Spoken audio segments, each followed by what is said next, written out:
Good morning students. आज मैं हिंदी का आपको पाठ नंबर 7 करवाने जा रही हूँ, जिसका नाम है वृक्ष और पक्षी। वृक्ष क्या होता है? पेड़। पक्षी क्या होते हैं? पक्षी आपको पता ही होगा, जैसे चिड़िया हो गई, कबूतर हो गए, ये सब क्या होते हैं? पक्षी होते हैं। यह पाठ पर्यावरण से संबंधित है, किससे? हमारे एनवायरनमेंट से रिलेटेड है। इस पाठ में कहानी के माध्यम से यह बतलाया गया है कि किस प्रकार वृक्ष, पशु, पक्षी आदि मिलकर हमारे पर्यावरण को स्वच्छ बनाते हैं। इसमें यह बताया जा रहा है कि कैसे जो पेड़ पौधे होते हैं, पशु पक्षी होते हैं, हमारे वातावरण को सुंदर और स्वच्छ बनाते हैं। वृक्ष, पशु और पक्षी सभी हमारे पर्यावरण के महत्वपूर्ण अंग हैं।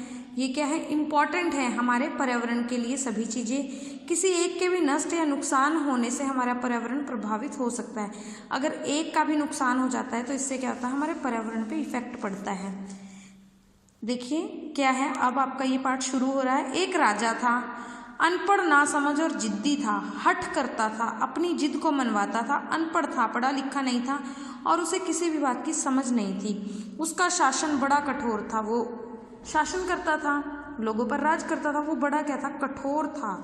वह किसी की भी नहीं सुनता था, मतलब अपनी चलाता था, किसी की नहीं सुनता था और अपनी मनमानी किया करता था। एक दिन राजा रथ पर सवार होकर घूमने के लिए निकला। राजा ने एक दिन क्या किया? रथ पे सवार हुआ और घूमने निकल पड़ा। रास्ते में भीषण यानी बहुत भयंकर क्या आया? तूफान आ गया।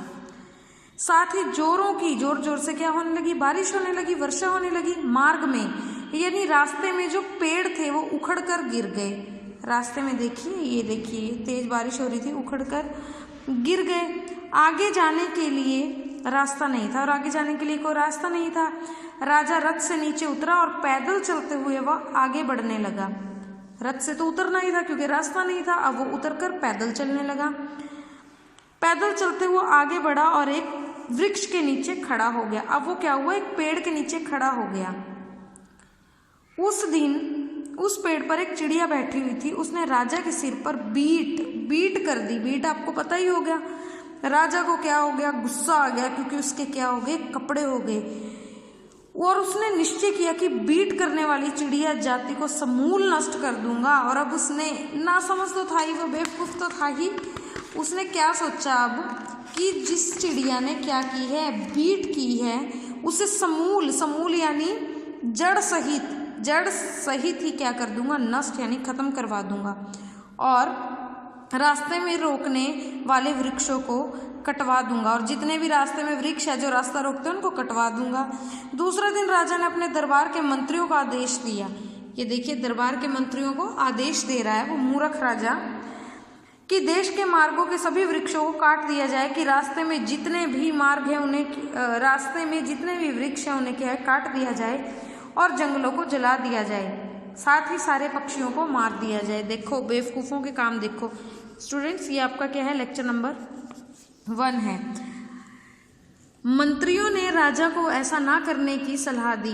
मंत्री होंगे कुछ समझदार, उन्होंने राजा को सलाह दी कि आप ऐसा मत कीजिए, कि आप गलत कर रहे हैं। परंतु राजा ने उनकी एक नहीं सुनी और अपने आदेश के कारणों को स्पष्ट करते हुए कहा कि आंधी तूफान से वृक्ष उखड़कर सड़क के बीच गिर पड़ते हैं। वो कहता है अपनी बात को सही करने के लिए कि आंधी और तूफान आते हैं और पेड़ क्या होते हैं? रास्ते में गिर जाते हैं।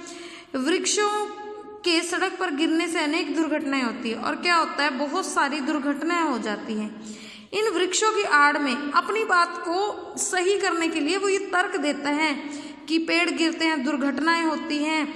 वृक्षों की आड़ में यानी पेड़ों के पीछे छुपकर शत्रु होते हैं, जो दुश्मन होते हैं, वो शत्रु सैनिक होते हैं, दुश्मन सैनिक होते हैं, उन्हें पेड़ के पीछे छुपने का क्या मिल जाता है?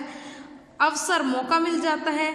वृक्षों की डालियों पर पक्षी अपने घोंसले बनाते हैं, और वृक्ष होते हैं, जो पेड़ होते हैं, उनकी डालियों पे क्या करते हैं? पक्षी घोंसले बनाते हैं और नीचे खड़े हुए यात्रियों पर बीट कर देते हैं। अपने बारे में नहीं बताया उसने कि उसके साथ ऐसा हुआ, उस पर बीट कर दी। इसलिए यथाशीघ्र, इसलिए जल्दी से जल्दी सभी क्या है? वृक्ष काट दीजिए और सभी पक्षियों को नष्ट कर दीजिए। अब वो तो राजा था, उसकी आज्ञा का पालन तो करना ही था। राजा की आज्ञा का पालन करते हुए देश के सभी वृक्षों को क्या होता है? जला दिया जाता है, नष्ट कर दिया जाता है। वृक्षों के नष्ट होने से पक्षियों को अन्य देशों में क्या करना पड़ता है? शरण रहना पड़ता है। इस कारण देश में कीड़े मकोड़ों की संख्या क्या होती है, अब क्या होते हैं, कीड़े मकोड़े बढ़ जाते हैं। उसने तो संपूर्ण जंगलों में क्या कर दी थी, आग लगवा दी, कीड़े मकोड़े बढ़ गए। प्रकृति के स्वस्थ वातावरण में काफ़ी बदलाव आ गया।